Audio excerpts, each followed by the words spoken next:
ఎనుకటి స్వాముల దీక్షలెటువాయే నేడు చూద్దామన్నా కండ్ల కానరాదాయే ఆనాడు ఏ ఊళ్ళో మాల వేసినా గాను ఊరవతలా ఉన్న గుడికాన్నే ఉండేది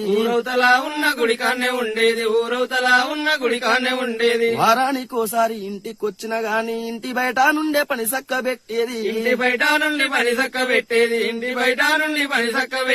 అమ్మాయి వచ్చి పలకరించిన గాని స్వామి అంటూ అడుగు దూరం ఉండేది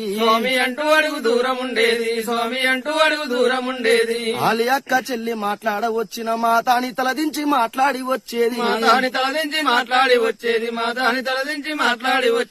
మాల ఉందన్న భయమేమి లేదు తల్లిదండ్రన్న మర్యాద లేదు